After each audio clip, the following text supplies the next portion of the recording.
Oh, I'm live now. Okay, so I'm live. Good morning, everyone. Hi, greetings, everyone. Good morning, good afternoon, good evening, wherever you are joining me on the planet. Okay, so my name is June Allen. I am a racial trauma therapist, and I'm the founder of the Art of Greatness at juneallen.net. So today I want to talk to you about your inner child. Okay, what does inner child work mean for Black women? So in the Sacred Sister Sanctuary, okay, which is my online membership, my monthly membership. It's a wellness membership for Black women that I've set up for us to explore different topics. And the topic this month is about, justice for your inner child. It's also Child Abuse Awareness Month as well. So I thought it was really timely to kind of knit the two together, and a lot of the content that I'm going to be sharing this month, in this sanctuary and on my on my socials and on my email list as well, is all stuff to do with healing your inner child. Justice for your inner child. What is inner child work? All of that stuff.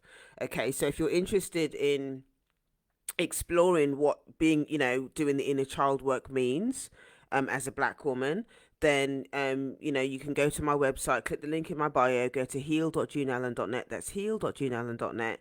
That's heal.juneallen.net, and you can sign up to my email list, and you'll get more information there. If you're on my email list, you'll get a lot more content and explorations and all of that kind of stuff if you're on my email list, so you can do that. So today I really wanted to talk to you about what does inner child work mean, and specifically I'm going to be going through six different coping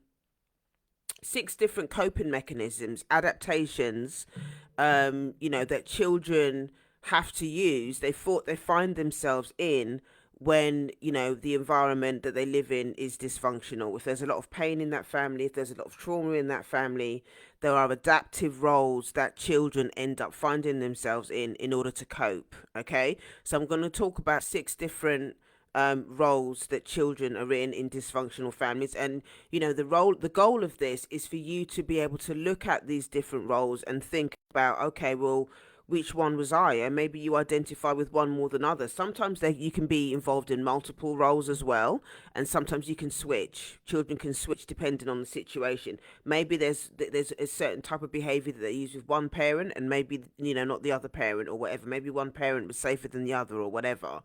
So yeah, just it might be a bit of a difficult one for you to think about. Okay, but stick with me with this, because if you give yourself permission to kind of sit through it and think about the different roles, it's going to help you then make different decisions about how you're going to work through this stuff in therapy. Your inner child work as a Black woman is going to be informed by the roles that you played in your family. Okay, so it's important for you to understand this. When you've got some awareness around how you coped with living in a dysfunctional family, then it's going to help you to understand the work that you need to do in therapy.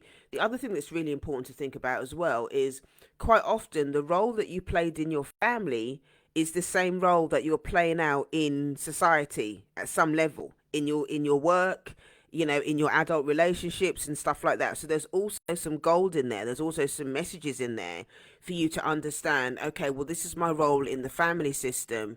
How is this now being replayed out? Okay, how is this that now being replayed out in my adult relationships? How is it being played out at work?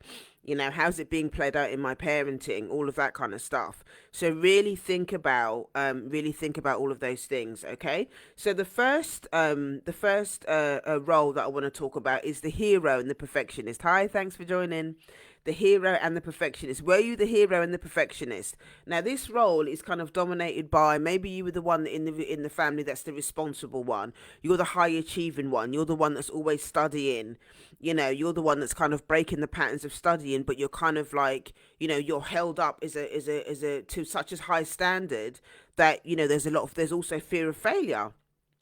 You feel that certain pressure to to be the high achiever, to do all the studying, to do all the you're the one that the family sort of says, oh, well, so and so's doing this, that, and the other, she's got 12 degrees and whatever.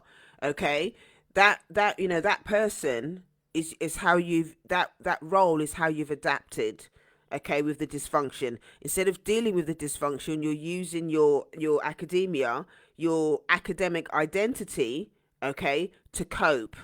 Okay, you're using your academic identity to cope. So think about, are you the hero, the perfectionistic one in the family now as an adult?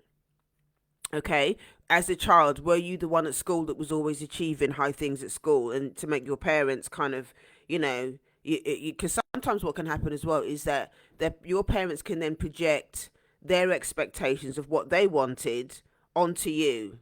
Okay, they can project all that stuff onto you. So then it becomes like a lot of pressure for you, both as a child and as an adult, to kind of, to achieve. And if you don't, it's going to create a lot of anxiety. It can create more stress. It can create fear of failure. All of these things can come as a result of trying to maintain this sense of, hero and perfectionism, the one that's always rescuing the family from the dysfunction by being performing well in an academic sense. Okay, so that's number one.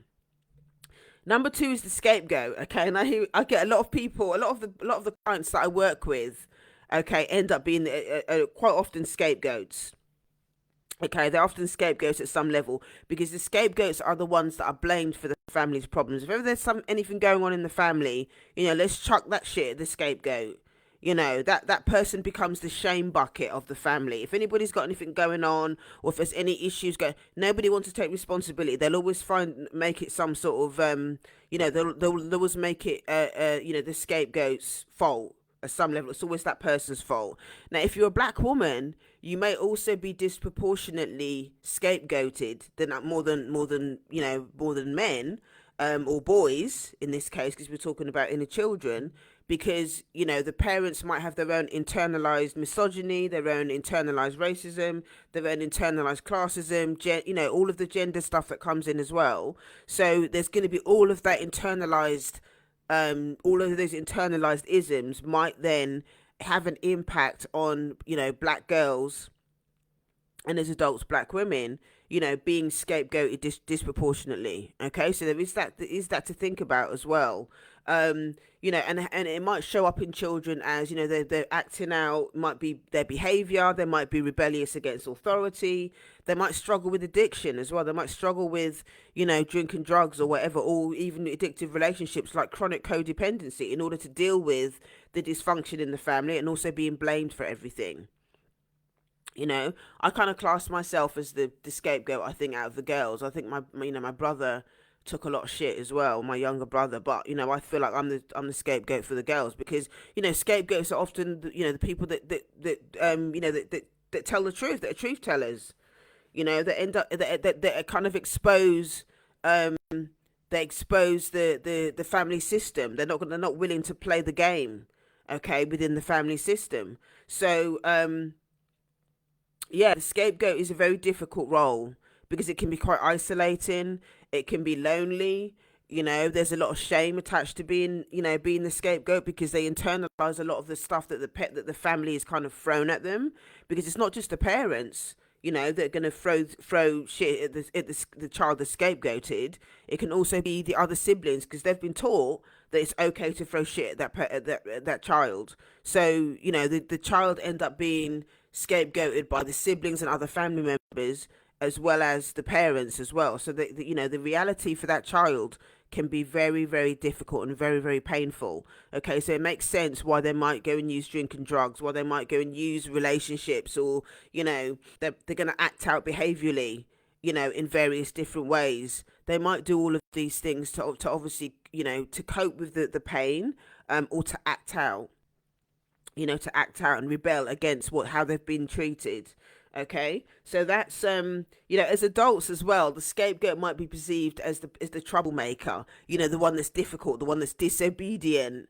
Because also, like I said, these are the people that quite often will challenge the norm, that might challenge the isms, okay, that might challenge racism, oppression, and they might grow up to be people that challenge all of these different things. I class myself as I'm a proud troublemaker. Yes, I create trouble, because the systems that we have to operate in, as black women, whether it's dysfunctional family, whether we're talking about socially, okay, these are things that need to be challenged.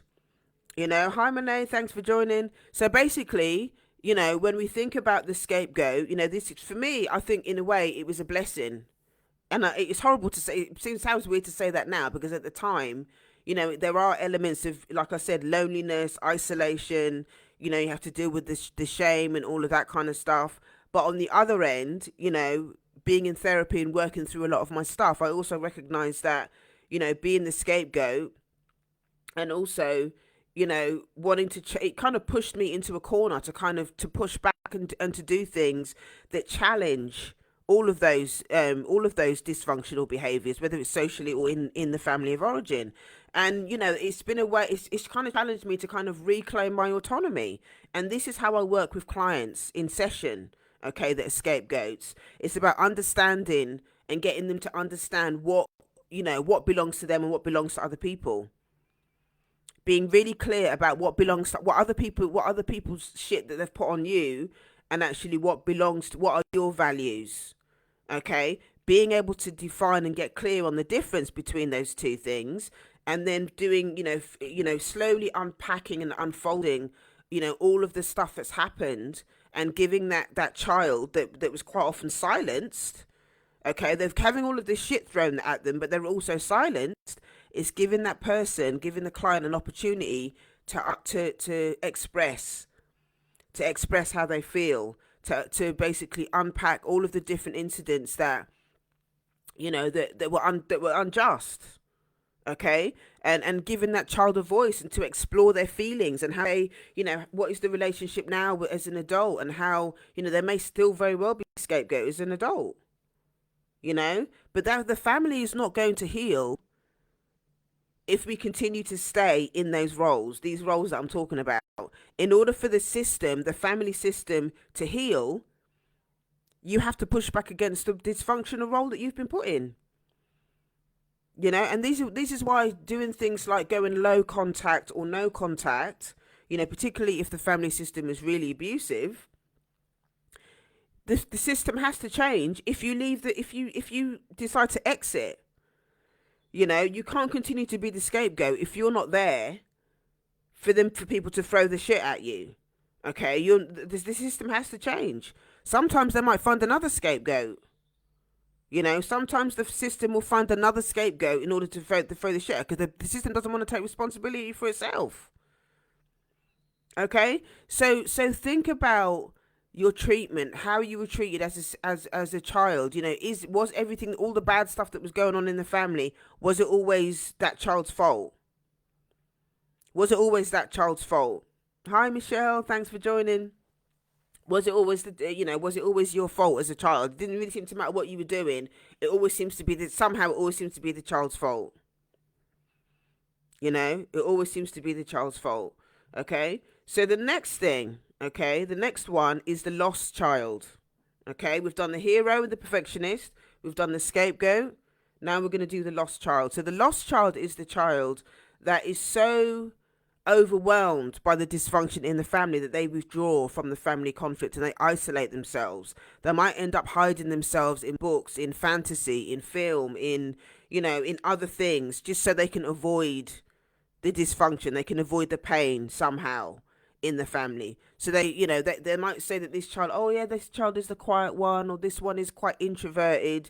If you're introvert as an adult, you may well have been the lost child.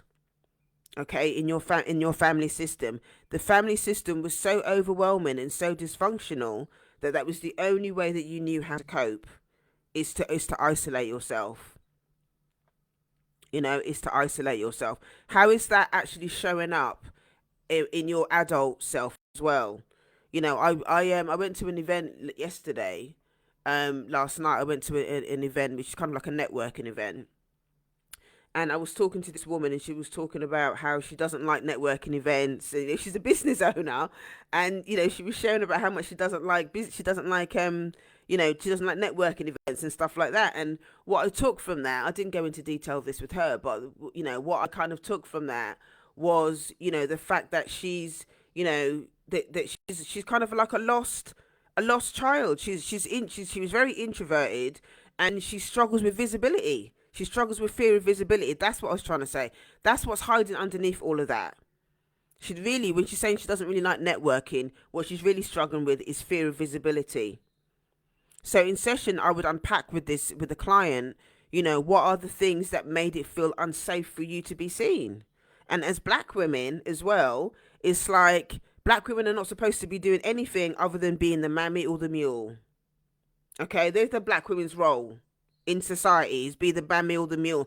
And when we internalize that stuff, that's how it can show up in the family structure. We're not allowed to talk about anything. We're not allowed to have any needs. We're not allowed to say when we're in pain. We're just supposed to shut up, be the mammy and the mule, and look after everybody else, and that's it. That's our role, okay, in society. And so that lost child thing, that feeling of being invisible, okay, we end up having to withdraw because we're just not, we're not being seen. We're so overwhelmed by everything. Being invisible is the only thing that we can do that feels safe. And so as adults, it became an adaptive role as a child to be invisible so that we didn't have to feel the pain of what's going on in the family. But then as adults, it then becomes painful to be seen because you're so used to being invisible. It then becomes uncomfortable when it's time for you really to be seen. So when you're at work, when you're in business, trying to do your thing, you find it so painful. You find it so painful to sit up and be seen, to be visible, and all of that. And I identify with a lot of this stuff. I had to work through a lot of this stuff in therapy, in recovery, in my own journaling, my own unfolding, in my own curiosity about who I am, my work identity. These are all things that I've had to work through and question and think about. And it can be really hard. It can be really, really hard because when your default is, being visible feels unsafe or it feels dangerous, it can feel, it can be a struggle. It can be a struggle as a business owner to kind of then have to start being visible, coming on and doing these live streams. I still get anxious before I press live. I know a lot of you probably won't believe that because I've been doing these live streams for years, but I still get anxious before I press live. And that's because the introvert in me, the part of me that was used to being invisible, is still there, kind of reminding me, saying, is this safe? Is it okay for you to be visible? Are people going to come on here and tell you to shut up and tell you to keep quiet or whatever? Because silencing and being invisible has been a survival behavior. Okay, it's been a survival behavior that's been ingrained, and we're talking like family members, and socially, as black women, we're not supposed to, it's not supposed to be safe for us to be able to talk things. Okay, so that's the reason why I know that voice is still there. But because I've been doing this for quite a while, my therapist identity, my work identity, the part of me, the rebel in me, okay, the feistiness in me, it's like, now I'm doing this, I'm not keeping quiet. The feisty part of me is just like, now I'm not keeping quiet. I am going to do this because it's an important part of the service that I offer. It's an important part of me serving my community. Okay, it's an important part of me serving my community. I do these live streams because I know that there's people out there that that need support. I also know that maybe not everybody can afford to have therapy. I know that also there's people out there that maybe don't trust therapy. They might think that therapy is for white people or whatever. So having a black therapist like me, who's coming on doing these live streams, who's exploring how therapy is applied to black women, okay? How does it resonate for us? How does it get interpreted for us? How I work with clients in session. How does it apply to the people that are in my membership, okay? The Sacred Sister Sanctuary, how we I do all these live streams in order to create a cultural context for black women to understand how therapy can be supportive for you. Okay, that yes, the training might have been that I've had is very Eurocentric, but I'm showing you how things can be different and how we can use what I've learned in therapy as a training as a therapist, and what I've learned over the years in recovery and stuff like that as well. And I put and I put it through an intercultural lens. So what I'm talking about is I use the methods and the theories and all of that kind of stuff, but I put it through an intercultural lens, and I share so that it makes sense to you as a black woman. I share it because it makes sense to you as a community, okay? So that you can then understand how these things apply. Okay, so being the lost child, being invisible, being the one that kind of is withdrawn from all of the dysfunction in the family or the dysfunction in society. Okay, understanding that that the lost child, might be part of your identity is important, because then you've got something to work with in therapy. You've got something to work with, that if if this person that I was talking to yesterday about saying how she doesn't like networking, yet she's at a networking event and she knows that she needs to do it, okay, then there's now an opportunity, there's something to work with. We can talk about what happened in childhood. We can talk about what was it that what happened to her specifically as a child, that made her really feel like being invisible was the only option for her. And in revealing that, in exploring that, in unpacking the feelings and unpacking any resentment that might be there, in unpacking what happened, it then frees the client to then make a choice. How do I want to behave? How do I want to be? How can I look after that wounded part of myself so that my adult self feels safe to be seen, feels safe to be visible, actually will start to enjoy the networking process as an adult with her own business without having to feel anxiety or, dread about going to networking events. I was sharing with a client, and a couple of weeks ago, about the concept of emotional anorexia. Okay, there's relational and emotional anorexia. Now, normally when we think about anorexia, we're talking about food. Okay, people denying themselves as food. But I talk about a lot of this in recovery as well. I've shared a lot of information in recovery circles about the concept of racial anorexia, emotional anorexia. And all of these things is about depriving yourself of nourishment. So if we're talking about relational anorexia, okay, it talks about the fear and the compulsive fear and dread about being around other people. And it's a trauma response. Okay, if we're talking about cultural or racial anorexia, okay, racial anorexia is about people that are avoid looking at culture. They avoid cultural nourishment. They avoid being around black people. They avoid being around black women. They want to avoid having anything to do with culture. And again, it's a trauma response. It's a trauma response from as a result of racism, because embracing your culture, celebrating who you are as a black person, feeling comfortable in the melanated body, all of these things, the system has taught us that we're bad, we're dangerous, we're ugly, we're this, that, we're targeted differently when you're in a black body. Okay, so when we're talking about the lost child, we're not just talking about what actually happened in your family of origin. It's also about thinking about how black children are treated, how you're treated in society, how that child has seen how they've been perceived out in society, on TV and all the rest of it, even when they go to school and all of this kind of stuff. And so to withdraw is something that it is, it's a safety thing that people have had to do. Hi, Stevie. Thanks for joining. It's a safety thing that people have to do. It's a defense mechanism. It's a protective thing.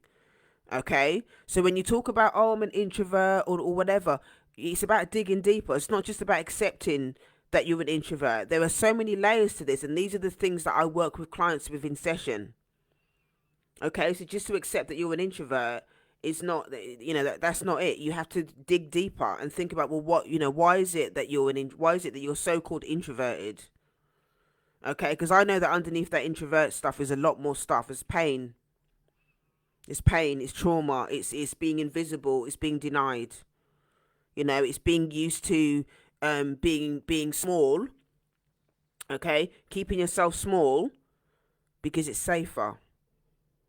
Okay, and for black women, it's totally understandable a lot of us have done that because it feels safe. Okay, so that's the lost child. You know, do you identify? Does this stuff make sense? Are you still hiding in hobbies, you know, books, fantasy worlds, and all of that? It might be maybe fantasy relationships as well, because the reality for the lost child is too painful. So it feels safer to hide. It feels safer to, you know, hide in other people, places, or things. Okay, so think about that if you relate to the lost child. The next one is the mascot, the clown. Okay, were you the family clown? Were you the one in the family that made everyone laugh? You know, I know that I fall into that as well. I was the family clown, and it was a way of discharging, you know, discharging my own anxiety about certain things. If people are laughing, then it means that you know, maybe there's not going to be, you know, there's not going to be as much stress. Okay, this is why black people. This is why black people can laugh and joke so much. I mean, it's a community. You know, we know how to laugh and joke, but you know, I think we've also used that as a defense mechanism, as a coping mechanism. You know, I've seen it on social media so many times where something devastating has happened to one of us. Okay, something devastating has happened to a black person, and it's not long before the memes come out where people start, you know, people start turning it into different types of, you know, people will do reels that are funny, and that's how we cope. That's how we've learned to cope over the hundreds of years that we've been abused. That's why there's so many great black comedians, because we've learned how to turn our dysfunction, our pain, our abuse. We've learned how to turn all of that stuff into humor as a way to cope. Okay, we've used that as a way to cope, but there comes a point where you can't always use humor as a way to cope, because humor is not going to heal you. Not long term. It's temporary. It might be good temporarily to laugh at something, or to, you know, to find the humor in certain things, but long term it's not going to help you. It's not going to solve the problem long term. Okay, it's not going to solve the problem long term. You know, and you know, for the child that used humor and stuff in the family to kind of to diffuse the pain and stuff that's going on in the family, you know, that child is probably may well be quite isolated and quite lonely, actually. You know, they might be quite lonely, and they might struggle with a lot of low self-esteem and stuff like that, because you know, there's going to be this pressure to kind of always be the one that's funny all the time, but it's not going to help long term. Okay, and you know, there's also that thing about, you know, are they ever really going to be taken seriously? You know, if you're always the clown in the family, are you ever going to be really taken seriously when it's time to stop laughing and joking, and are you really going to be taken seriously? And this, you know, think about how this plays out as well in your adult life. Okay, are you the joker at work? Are you the one that's always playing pranks? You know, are you, because again, this is a coping mechanism that we learn as children, that we've taken into our adult life, and we don't know, we can't stop laughing and joking. It's all we're doing is laughing and joking as a coping mechanism, but we don't know how to show up and be serious when we need to be serious.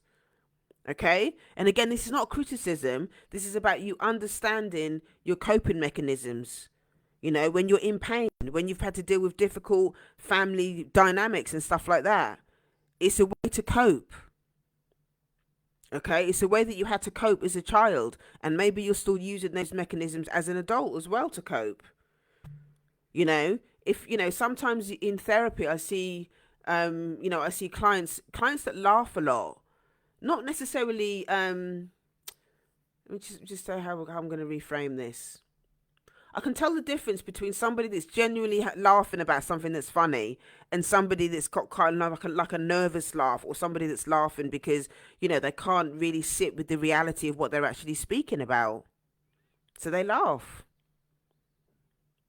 They laugh because they can't hold the reality.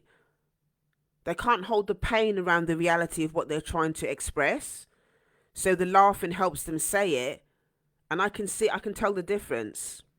And sometimes I will, you know, we'll have a conversation about it. I'll say to them, you know, I noticed that you laughed about something that was actually quite painful for you to say.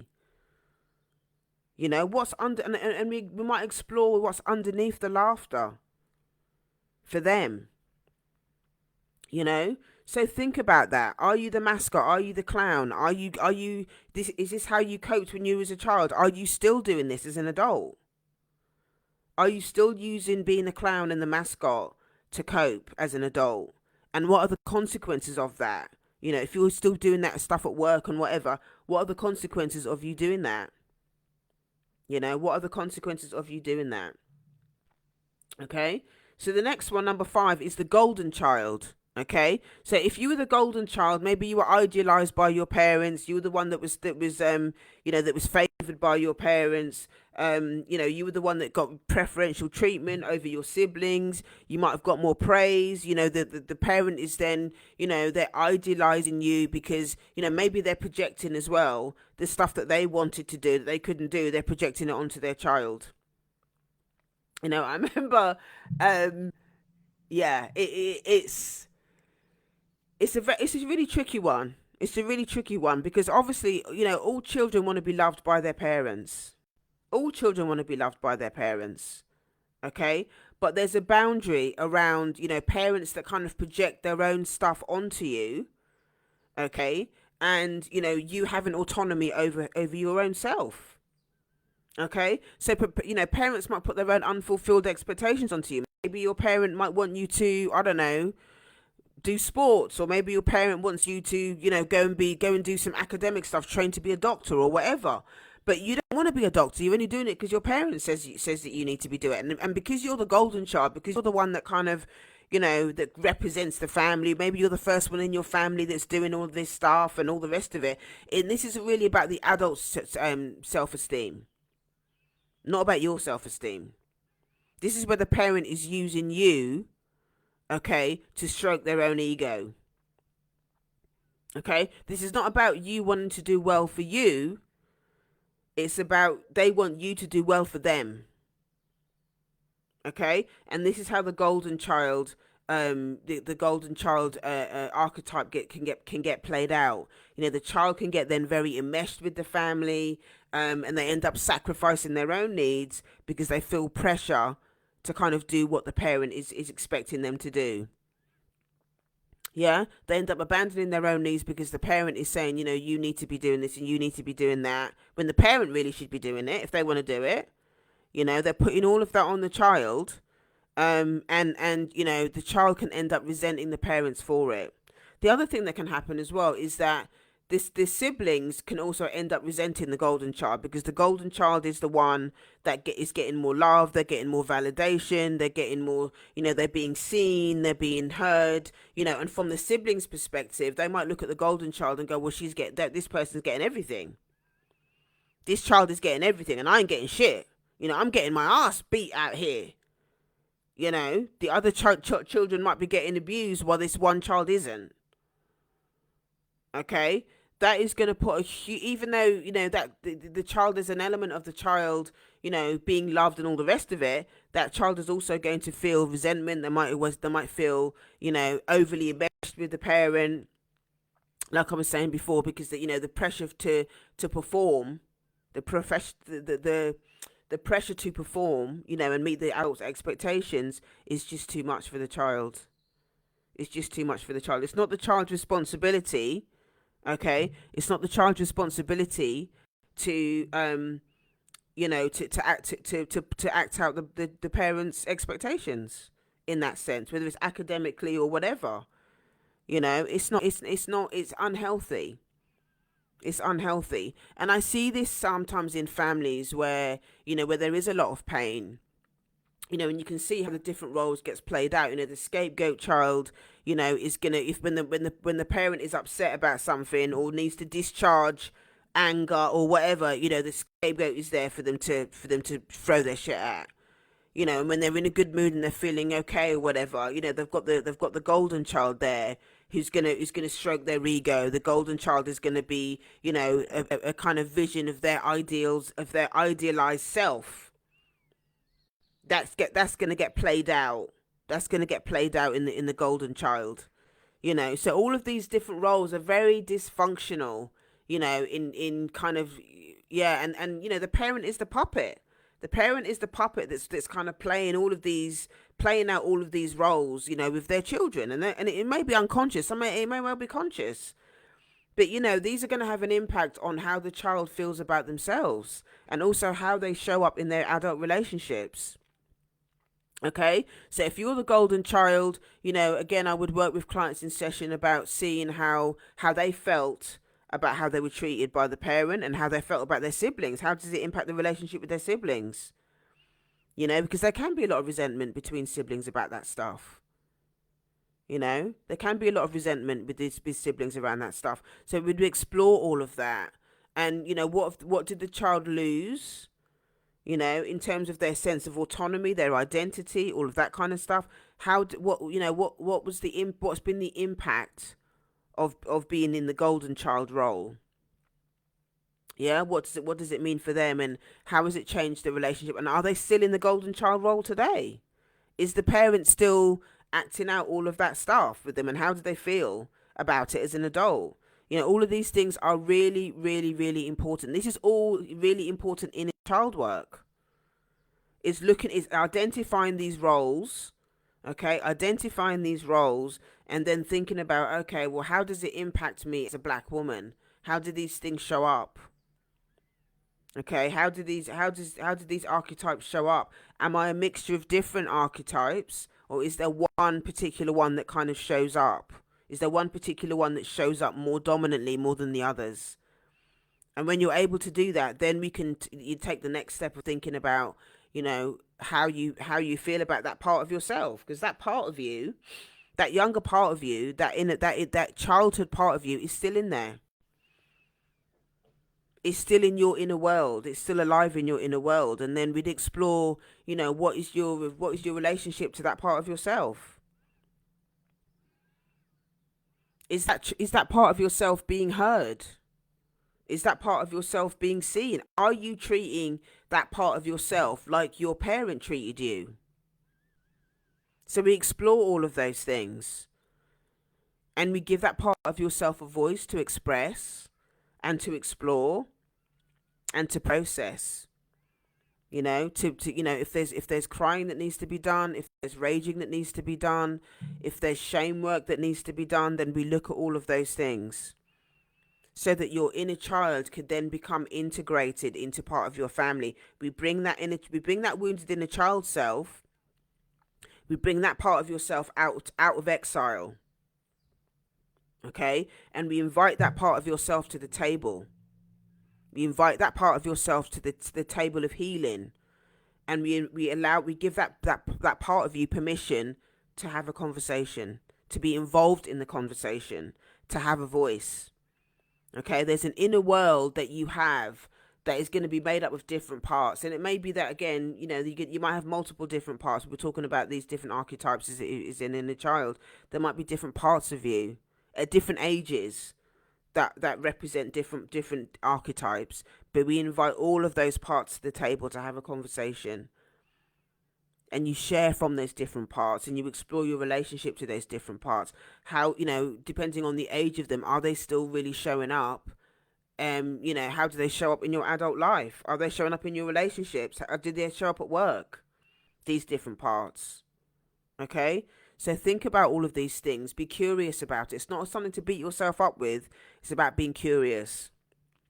Okay, it's about being curious. And the last one, the sixth and final one, is the caretaker, the parentified child. Now this, I see, oh my gosh, I see this so much in session. Okay, so the parentified child, okay, or the caretaker, is when the roles are reversed. Okay, and this is when there's an expectation where the child almost becomes the parent. Okay, they become they end up, sometimes they might end up caring for the younger siblings. Okay, and I'm not talking about, I'm not saying that all of that is bad, okay, because of course, if there's multiple siblings or whatever, it can be quite nice for the child to kind of look after their siblings, sometimes. But what I'm talking about is the over responsibility. Okay, when the parent puts too much responsibility on the child to cook, clean, look after their siblings all the time, the parent might dump on the child emotionally because they can't hold. They're unbound. The parent is unboundaried. Okay, at the end of the day, it was the parent's decision to have children. Okay, so it's the parent's responsibility to look after those children. But what I quite often see in session, where the child feels resentment and upset and overwhelmed because they were just given too much responsibility as children. They were given too much responsibility as children to look after, or to, to kind of caretake the family. They might have looked after siblings. They might have mediated conflicts in the family. Okay, so this is they become the peacemaker, the person that's always trying to do the right thing. So Melanie's saying, "Oh, hi Melanie, thanks for joining." The thought of getting the child out of exile is so scary. It's like they're a ghost, but still very present in your life day to day. Like, oh my gosh, this makes so much sense. Thank you for sharing that, Melanie. Yeah, it is scary. It is scary when you think about bringing your inner children out of exile. But this is why it's important to have a therapist that is um, that understands this stuff, that is incredibly patient. Because what I would do in session is I kind of present, and I'll share um I'll share my thinking about what's happening, depending if I think, how the client is. But ultimately, it's done at the client's pace. We'd explore, which role, okay, which role the client actually identifies with, the impact of the role on the client's adult life, on their parenting, on how they show up at work, all of that kind of stuff. And then, we just kind of take it at a really gentle pace, at the client's pace. There's something that I sometimes say to clients, actually, that sometimes, the inner children can be like in a room, like, and I'll sometimes say, maybe we'll look at the inner child through glass. Maybe you don't want to open the door and go in the room with all the inner children and sit down with them because it's too painful. So it might be that all you can manage today is just to say hello to your inner children through glass. Okay? It might be that you don't even want to say anything. It might be that you're just sitting on a chair. I'm just using some visualizations now, just so you can get an idea of how I do this. It might be that you're sitting on a chair, okay, outside the room of your wounded inner child is, because your wounded inner child doesn't want to come out yet. Okay, she doesn't want to come out yet. She don't feel safe. She's in too much pain. So it might be that we just sit. Okay, we sit and maybe look at her through the window. Or maybe we don't even go anywhere near the inner child. If you're in that much pain, maybe we have a conversation with the part of you that is protecting the child. So before we even get to the child, there might be a part of you that is protecting the inner child. There are such things called protectors.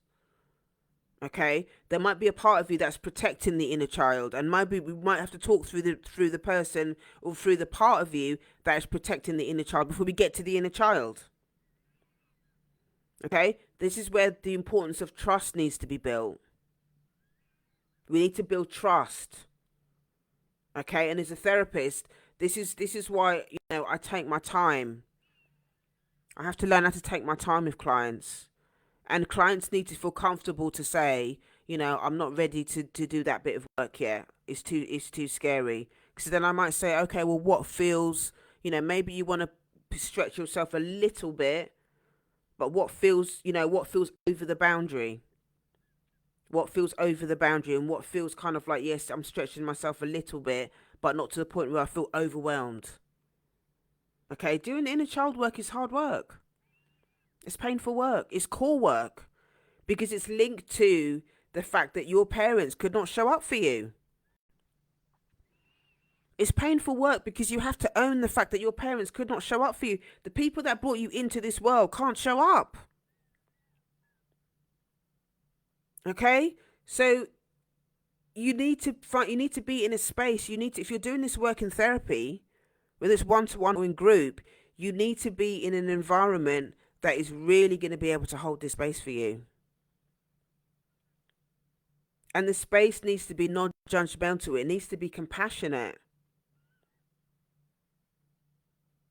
It needs to be with somebody that really understands that, the client needs to have autonomy over this. The client needs to have the choice. The client needs to know that it's their choice. Because the whole environment about being raised in a dysfunctional family is that you don't have a lot of them didn't have choice, that you don't have any autonomy, that in order for you to be fed and clothed and sheltered, that you had to stay in this environment that was so toxic. So you were powerless as a child. So if you're coming into therapy doing this work, it is absolutely essential that the client feels like they have autonomy over what's happening to them in therapy. So there has to be the utmost compassion. And you have to be able to really hold space for them, to be able to say whatever they need to say, to be able to express whatever they need to express, and to make it okay for them to cry and to rage and do all of those things that their inner children were not allowed to do. It has to become a space for them to be able to express what they were not allowed to do as children. They weren't allowed to express their pain. They weren't allowed to be heard and seen. Sometimes they would have got in more trouble if they'd have cried. They would have got in more trouble if they start to express how they feel. They would have got punished even more for it. So in therapy, I am so conscious of doing this in a really, really gentle way. Because clients need to be held. And as black people, we're so used to holding stuff in. As black women, we're so used to this, not feeling like we deserve to be heard or seen. It's so ingrained in us as black women that it can be an excruciating experience to start to cross that bridge from holding everything in to sitting down with somebody and really being your authentic self and allowing yourself to be vulnerable. It's hard. And I'm telling you, it took me years. I'm telling you, it took me years to feel comfortable enough to sit down in front of a therapist and be vulnerable. The therapist that I'm working with at the moment is probably, this is the most vulnerable I've ever been with any therapist. And I've been in therapy since 2009. What's that? 15 years? 14 years? Okay. It took me a long time. And I had to gently unpack, gently unfold. And I would say over the last year, I've probably cried. I've cried more in the last 12 months than I have done with any other therapist because I feel ready. I've gently peeled away the layers over the years. I've gently peeled away the layers over the years, and there's something about me working with this current therapist that's just really clicked for me. And it's about feeling safe. It's about safety. It's about feeling safe. And the feedback that I've got from clients at the moment is really, I'll always say to them, is what I'm doing, is it, how are you feeling about, the things that we're working through at the moment? Are you feeling comfortable? And I check in with them every sort of few sessions. I'm always checking in with them. What is working for you? What is not working for you? You make the choice about what you want to work through in therapy. I'm here to support. I'm here to hold the space. I'm not here to tell clients what to do. I'm here to hold the space. Clients want to be, clients that I work with, most of them, they just want to be seen and heard. They want to be seen and heard. And they want that mirroring. They want that big sister energy. They want that maternal energy. They want to be cared for. That's what clients want. They want to be cared for. Because they didn't have it. They didn't have it as a child. They don't have it as an adult. They're trying to break patterns. Yeah, they're trying to break all these family patterns that they've got, they've got enmeshed and entangled with. They're trying to break these patterns, but they need a safe space in order to do that. And they just need somebody to go, it's okay. They need somebody in a professional capacity to be able to help them unpack and understand what's happening to them.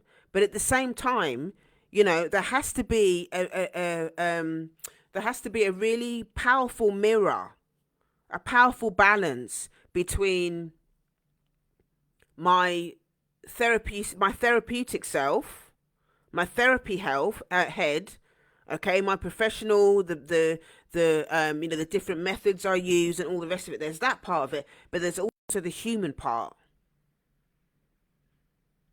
Does this person really care about what happens to me? Human to human. And yeah, I really do. I really care about my clients. I care about what happens to them. Sometimes I think about, in between sessions, I think about them. Yeah, I think about them in between session. I think about, how can I continue to create an experience for the client? How can I continue to hold space for this client and really meet their needs? It's important for me that clients understand and know that I care about them. Yes, it's a professional relationship, but I'm also human. And I'm not one of these therapists that's just going to talk about it from the position of, well, my sort of therapist head. That's not me. That's not me. I'm very heart-centered. I'm very heart-focused when it comes to me, in my work.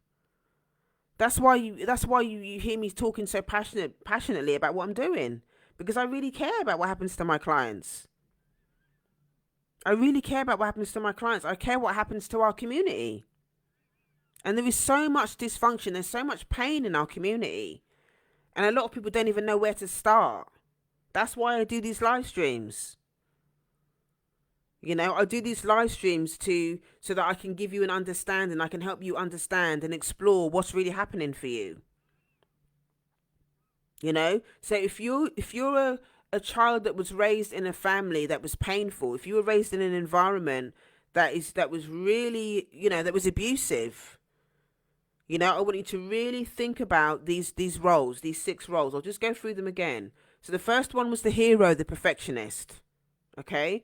Are you the responsible one, the high achieving one in the family that's expected to, to fulfill all of your parents' dreams? Okay? The second one is the scapegoat. Are you the shame bucket for your family shit? Is everybody throwing all of their shit at you? Okay? Number 3 is the lost child. Are you the child that kind of withdrew, that became invisible? Okay, because it was safer for you to do that rather than for you to show up. It wasn't safe for you to show up. Okay, so you withdrew. Okay, number 4 is the mascot, the clown. Do you feel like you always have to be, tap dancing and doing all this kind of nonsense in order for you to be in relationship? Okay, are you still doing that as an adult? Are you still tap dancing and stuff as an adult? In order to connect with people, in order to be liked, are you still doing all of that? Okay, number 5 is the golden child. Were you the one that was idealized by your parents, and you feel like you have to do all of these things? Hang on, my thingy is not gonna. my battery's getting low on my laptop. I've nearly finished now anyway. Yeah, well, are you the idealized person? Okay, in your family that has all these, the parents put all these expectations on you. Okay, it's time for you to give to really explore what is yours and what belongs to your parents. Okay? And the last one is the caretaker, the parentified child. Are the roles in your family reversed? Are you always caretaking your parents or or other family members and denying yourself in the process? Okay? These are all roles that are a really important part of inner child work for black women. Okay? These are all important things for you to think about. Once you've been able to identify the role that you played in your family, then we take it from there. Okay, if there's anything that I've shared today, okay, that's really resonated with you and you want to do more work, you can join the Sacred Sister Sanctuary, which is a monthly membership, okay, a monthly online space for black women to explore this stuff. This is the theme that we're talking about. We're talking about justice for your inner child this month. So if you're interested in joining us, you can click the link in my bio, go to heal.juneallen.net. That's heal.juneallen.net. That's heal.juneallen.net. If you've got any questions or anything that I've shared today that you want to explore a little bit more, you can send me a direct message. You can email me info@godofgreatness.com, and I will hopefully, be able to, answer your questions there. Obviously, I can't give you, I'm not going to give you a therapy session via email, so that's not going to happen. But if you've got any other, you can book a session. If you want to dive deeper into this conversation, you can book a session. Okay. Thank you so much for joining me today. I really appreciate you hanging out with me this morning. So I hope that what you've heard today has been helpful, has given you some food for thought. If you know somebody that you think would benefit from this, please share it with them, tag them, share it with your peers, with your friends. If you think it's really going to support someone. If you're watching this and you're already in my Sacred Sister Sanctuary or you work with me one-to-one, there is going to be more. There's going to be a lot of content I'm going to be posting out, putting in the online portal over the next few weeks, so that you can really dig into this topic